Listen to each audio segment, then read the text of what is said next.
Welcome to বিদঙ্ক.com। আমি সঙ্গীতা, তোমাদের ম্যাথসের teacher. চলো দেখা যাক কি প্রবলেম আছে সলভ করার জন্য।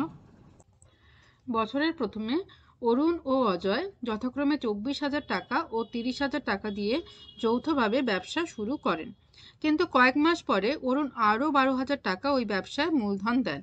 বছরের শেষে ওই ব্যবসায় 14,030 টাকা লাভ হলো এবং অরুণ 7,130 টাকা লভ্যাংশ পেলেন। অরুণ কত মাস পরে ব্যবসায় টাকা দিয়েছিলেন তা নির্ণয় করি।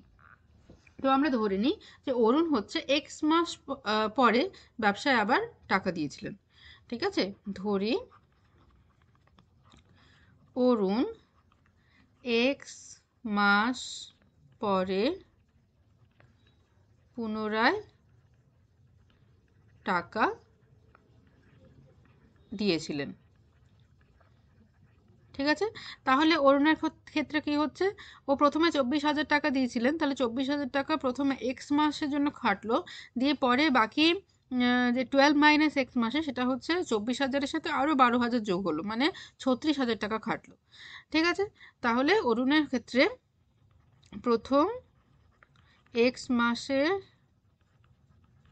মূলধন হচ্ছে 24,000 টাকা, আর পরের 12 মাইনাস এক্স যেটা বাকি থাকছে, এত মাসের মূলধন হচ্ছে 24,000, তার সাথে আরও 12,000 অ্যাড হয়েছে, এক্স মাস পরে আরও 12,000 টাকা দিয়েছে, তাহলে 36,000 টাকা।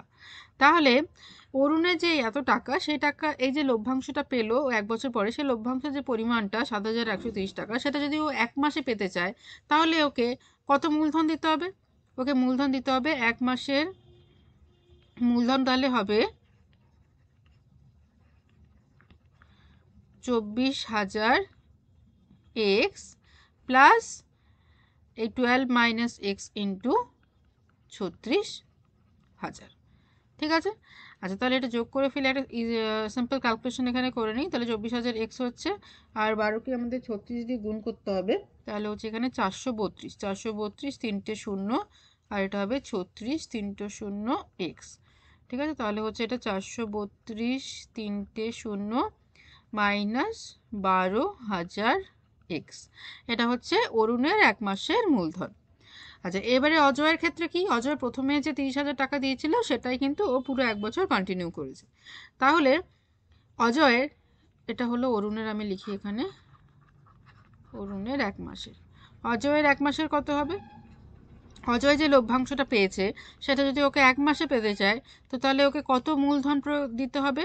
ওকে বছরের প্রথমেই কত টাকা দিতে হবে? যদি ও 30,000 টাকা এক বছরের জন্য খাটায়, তাহলে এক মাসের জন্য আরও বেশি টাকা দিতে হবে, তাহলে হবে 12 ইন্টু 30,000। ঠিক আছে, তাহলে 12 ইন্টু 30,000। ঠিক আছে, ও বছরের শেষে যে মূলধনটা পেয়েছে, ও চাইছে যে সেই মূলধনটা আমি এক মাসে পাবো, 12 মাসের বদলে আমি এক মাসে পাবো। তাহলে অবশ্যই তাকে বেশি টাকা দিলে বেশি মূলধন, বেশি লভ্যাংশ পাবে। তাহলে অবশ্যই 12 দিয়ে ওর যে মূলধনটা সেটা গুণ করতে হবে, তাহলে হচ্ছে এখানে 36,000, 30,000 না, 30,000 হবে, এটা তিনটে শূন্য, তাহলে 36,000 টাকা। ওকে, তাহলে এটা হলো অজয়ের মূলধন। তাহলে এবারে দুজনেরই মূলধন আমরা এক মাসের হিসাবে পেয়ে গেছি, রেসপেক্টে পেয়ে গেছি। তাহলে এবার এদের মূলধনের অনুপাত হচ্ছে লভ্যাংশের অনুপাত, তাই তো? মূলধনের অনুপাত ইকুয়ালস টু লভ্যাংশের অনুপাত। এবারে লভ্যাংশের অনুপাতটা, লভ্যাংশ কার কত হচ্ছে সেটা একটু হিসাব করে নিই। চলো একদম উপরে চলে যাই, দেখে নিই কি আছে। এ দেখো, বলছে যে বছরের শেষে ওদের লাভ হয়েছে 14,030 টাকা। ঠিক আছে, লাভ হয়েছে 14,030 টাকা, মোট লাভ হচ্ছে 14,030 টাকা। সেখান থেকে অরুণের লভ্যাংশ হচ্ছে 7,130 টাকা। ঠিক আছে, অরুণ হচ্ছে 7,130 টাকা, তাহলে বাদ বাকিটা হচ্ছে অজয়। তাহলে অজয়ের লভ্যাংশ কত হবে, তাহলে হিসাব করে নিই, বিয়োগ করো, 0,0,9,6। ঠিক আছে, তাহলে 6,900 টাকা হচ্ছে অজয়ের মূলধন। ঠিক আছে, তাহলে অরুণ ইস্টু অজয় হবে 7,130 ডিভাইডেড বাই 6,900, 7,130 বাই 6,900। ওকে, আচ্ছা তাহলে মূলধনের অনুপাত ইকুয়ালস টু লভ্যাংশের অনুপাত, এদিকটা লিখে নেই। অরুণের মূলধন হচ্ছে 7,130 আর অজয়ের হচ্ছে 6,900। আর এদিকে মূলধনের অনুপাত কী ছিল? এ দেখো অজয়টা তো দেখতেই পাচ্ছি, লিখে দিই অজয়টা 36,000 আর অরুণেরটা উপরে আছে, একটুখানি চলো দেখে নিই আমরা অরুণেরটা। এই যে অরুণ বেরিয়ে গেছে 4,32,000 মাইনাস 12,000 এক্স। ওকে, আচ্ছা এবারে আমরা কাটাকুটি করব আর ক্যালকুলেশন করব।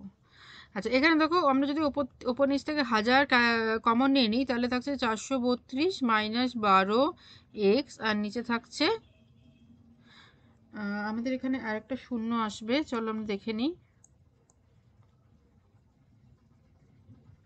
হ্যাঁ এখানে 30,000 ছিল, এক মাসের মূলধন 30,000, তাহলে 36-এর সাথে আমাদের আরও একটা শূন্য আসবে। ঠিক আছে, চলো 36 আর 4টে শূন্য এখানে হবে, এখানে 0 0 কেটে গেল, তাহলে হচ্ছে 713/690। ওকে, আচ্ছা এবারে এখানে আমি হাজারের সাথে কেটে দিলাম, তাহলে হচ্ছে 432 minus 12x/360 is equal two 713/690। ওকে, আচ্ছা আবার 0 0 কেটে দাও, 36টাকে ডান দিকে নিয়ে যাও, 432 minus 12x is equal two 713/69 into 36, 3 দিয়ে কাটো, 3 23 আর এখানে হবে 3 12।